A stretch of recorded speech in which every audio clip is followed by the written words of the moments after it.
Upin dan Ipin sangat kental akan hal unik dan kejadian yang tidak terduga, sama seperti di episode Sahabat Selamanya. Ada dua bagian di episode ini. Yang pertama saat mereka bermain dan terjebak di pondok.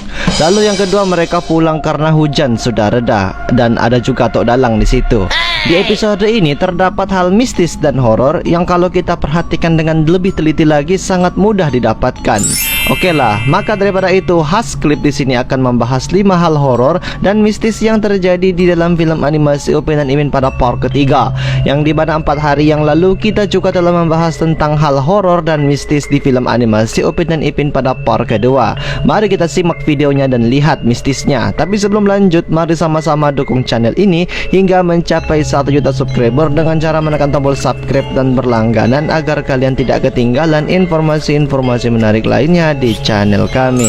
Dan langsung kita simak videonya, putar intronya. COD, Shopee COD, pasti dapat gratis ongkir. Shopee COD, Shopee COD, pasti dijamin aman. Pakai Shopee COD. Nomor 1, kenapa bisa langit yang cerah tiba-tiba langsung ada badai? Mungkin ini kerjaannya si Rara. Ya, cerah-cerah malah disuruh hujan. Jadi pada saat itu Upin dan Ipin dan kawan-kawannya tengah bermain. Fizi kalah dikarenakan ditangkap oleh si Upin pada saat bermain galah panjang. Nah guys, hal mistisnya itu ketika kita melihat di scene ini yang terdapat langit yang sangat cerah, bahkan lebih cerah dari muka Rara. Ya, jelas sekali bahwa langit di situ saat itu sangat cerah. Nah, tapi entah memakan waktu yang lama saat itu juga Fizi menyadari bahwa hujan sedikit demi sedikit pun turun. Ya, walaupun awan pada saat itu belum gelap alias masih cerah, tapi saat Fizi pulang sendiri tanpa mengajak teman-temannya di situ, ya hal mistis terjadi, yaitu segumpalan awan tebal hitam menyelimuti cerahnya langit biru, yang dimana sebelumnya langit itu sangat cerah dan sangat biru. Yang menjadi pertanyaan, kenapa bisa langit secerah tadi bisa-bisa saja menjadi gelap, seperti ada yang mengaturnya, entah jinkah atau pawang hujankah atau Rara kah? Ya, mengerikan bukan? Nomor 2, arwah laba-laba hidup kembali. Ini mungkin yang paling horor dan tidak masuk akal sama sekali. Pasalnya Fizi sudah memastikan laba-laba mainan yang dimilikinya sudah tidak ada nafas alias meninggal. Ya, jadi hantu dah.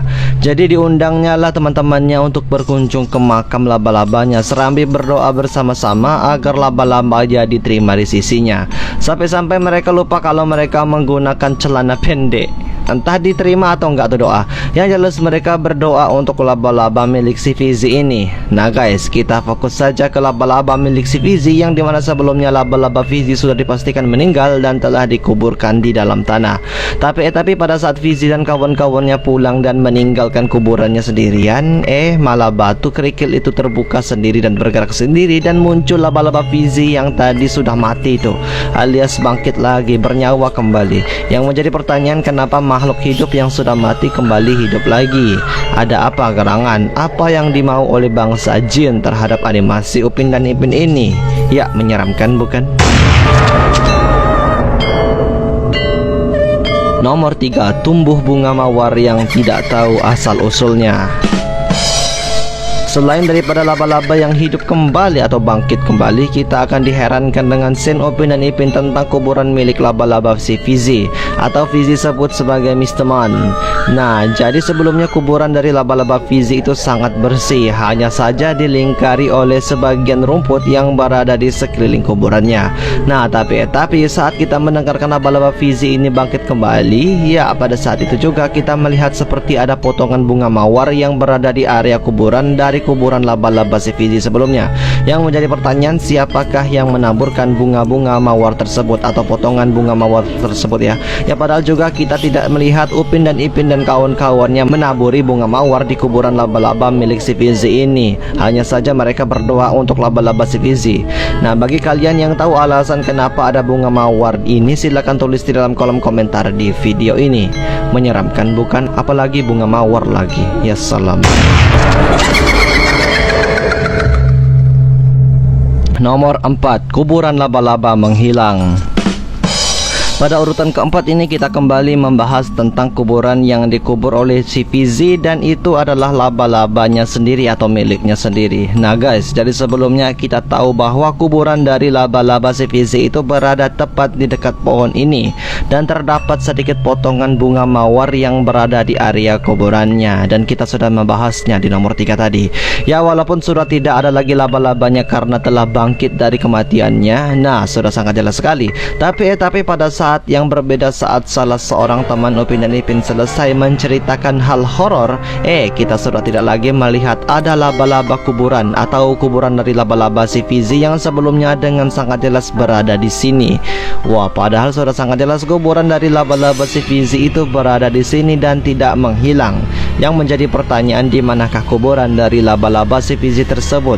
Ya, apakah mungkin diambil oleh bangsa jin? Ya, silakan kalian jawab jika kalian tahu hal horor semacam ini. Ya, saya tidak tahu. Mengerikan bukan? Nomor 5. Seperti ada yang menghalangi mereka untuk pulang ke rumah. Pada urutan terakhir, Upin dan Ipin sebenarnya hendak pulang karena mereka takut Opa dan Kak Ros khawatir dengan mereka yang tak kunjung pulang ke rumah. Jadi sebelumnya dengan sangat jelas selama mereka terjebak di dalam hujan, tidak ada satupun petir yang menyambar mereka semua sebelumnya. Berarti hujan pada saat itu tenang dan tidak berkecamuk. Tapi pada saat Upin dan Ipin hendak pulang dan melangkah keluar, malah ada petir yang menyambarnya di situ. Seperti ada yang menghalangi Upin dan Ipin dan kawan-kawannya untuk pulang. Tapi saya rasa ini adalah ulah dari Rara. Ya salam. Yang menjadi pertanyaan, kenapa petir itu datang di saat mereka hendak melangkah untuk pulang saja? Kenapa nggak dari tadi saja petirnya datang dan menyambar mereka semua? Dan ini merupakan salah satu hal horor yang terjadi di dalam film animasi Upin dan Ipin. Ya salam. Bagi kalian yang tahu kenapa bisa petir itu datang ketika mereka hendak pulang saja, silakan tulis di dalam kolom komentar di video ini.